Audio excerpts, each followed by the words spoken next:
بسم اللہ الرحمن الرحیم۔ شروع کرتی ہوں اللہ کے نام سے جو بہت بڑا مہربان اور نہایت رحم کرنے والا ہے۔ اے اللہ پاک، جو زندگی گزر گئی ہے اس پہ تیرا شکر ادا کرتے ہیں، جو زندگی باقی رہ گئی ہے اس پہ تیری رحمت کے طلبگار ہیں۔ ہم سب پر اپنی رحمت کے دروازے کھول دے، آمین۔ السلام علیکم میری یوٹیوب کی بہنوں اور بھائیوں۔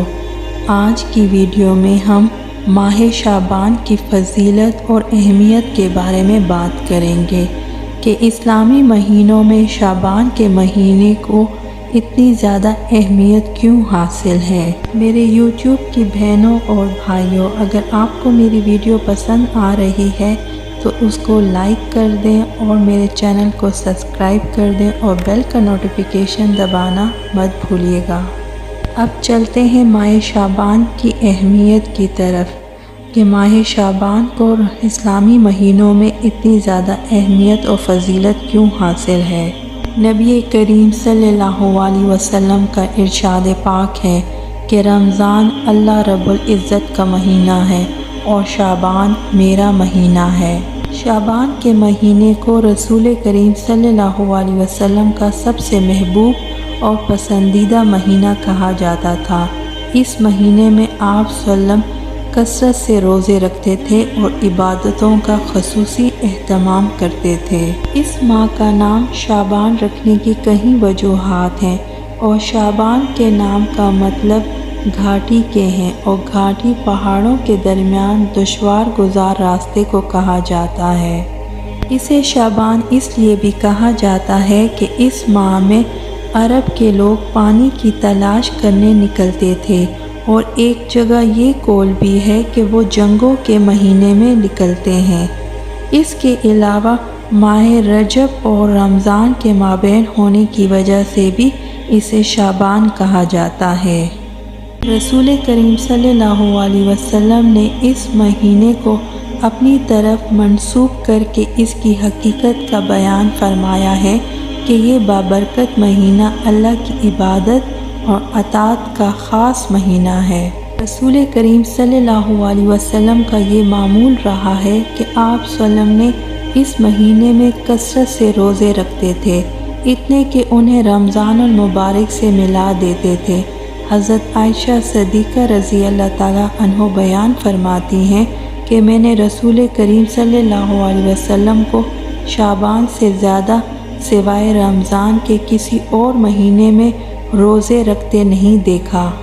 ایک اور روایت میں آیا ہے کہ آپ صلی اللہ علیہ وسلم کے نزدیک روزہ رکھنے کے لیے سب سے محبوب مہینہ شعبان کا تھا۔ میری یوٹیوب کی بہنوں اور بھائیوں، اس ماہ کو خصوصی حیثیت یہ بھی حاصل ہے کہ اس ماہ میں ہر شخص کے اعمال نامے اللہ تعالیٰ کے سامنے پیش کیے جاتے ہیں۔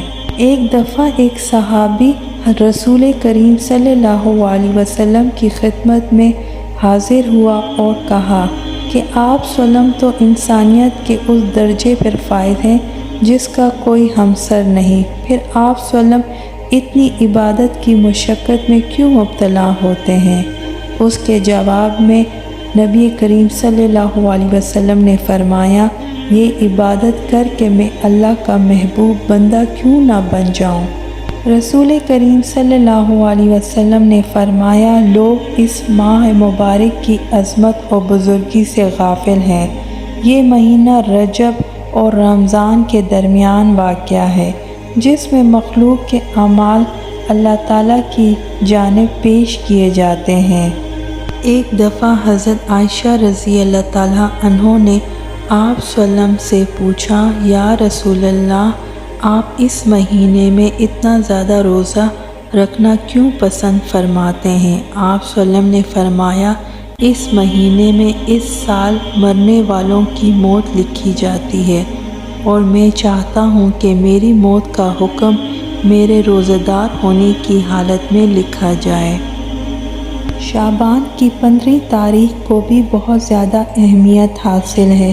جس کو شب رات کہا جاتا ہے۔ شعبان کی 15 تاریخ کے بارے میں ایک دفعہ رسول کریم صلی اللہ علیہ وسلم نے حضرت عائشہ رضی اللہ تعالیٰ عنہ سے فرمایا، اے عائشہ، تم جانتی ہو اس رات میں کیا ہوتا ہے؟ حضرت عائشہ رضی اللہ تعالیٰ عنہ نے فرمایا، یا رسول اللہ بتائیں اس میں کیا ہوتا ہے؟ آپ صلی اللہ علیہ وسلم نے فرمایا، اس رات میں یہ ہوتا ہے کہ آدم علیہ السلام کی اولاد میں سے جو شخص پیدا ہوگا اور جو شخص اس سال میں مرے گا اس کا مرنا اور پیدا ہونا لکھ دیا جاتا ہے، اور فرشتے ان کاموں پر مقرر ہیں، ان کو اطلاع دی جاتی ہے، اور جتنا جتنا رزق مخلوق کو اس سال میں ملے گا سب لکھ دیا جاتا ہے۔ شعبان کی 15 رات کو اللہ تعالیٰ سورج ڈوبتے ہی اس دنیا کے آسمان پر تشریف لے آتے ہیں۔ اللہ تعالیٰ فرماتے ہیں کہ کوئی ہے جو مجھ سے رزق مانگے تو ہم اس کو رزق دیں، کوئی مصیبت کا مارا دعا کرے تو اس کی مصیبت دور کریں۔ بس بندوں کو چاہیے کہ اس رات خوب عبادت کریں اور اپنے گناہوں کی معافی مانگیں۔ رسول کریم صلی اللہ علیہ وسلم نے مزید فرمایا کہ اس رات میں اللہ تعالیٰ اپنی مہربانی سے بے شمار بندوں کو بخشش عطا فرماتے ہیں، مگر کافر، مشرک اور کینہ رکھنے والوں کو اور قتل کرنے والوں کو نہیں بخشتا۔ میرے یوٹیوب کے ساتھیوں، اللہ تعالیٰ اس ماہ شعبان میں ہم سب کو زیادہ سے زیادہ روزے رکھنے کی طاقت عطا فرمائے۔ میرے یوٹیوب کے ساتھیوں، اللہ تعالیٰ کی ذات رحیم ہے، کریم ہے اور کل کائنات کے وہ واحد مالک اور شہنشاہ اور بادشاہ ہیں۔ اگر ہم اپنے گناہوں کی معافی ان سے مانگیں تو بے شک وہ معاف فرمانے والے ہیں۔ اللہ تعالیٰ ہمیں ہمت عطا فرمائے کہ ہم اس ماہ سے زیادہ فائدہ اٹھائیں۔ آمین۔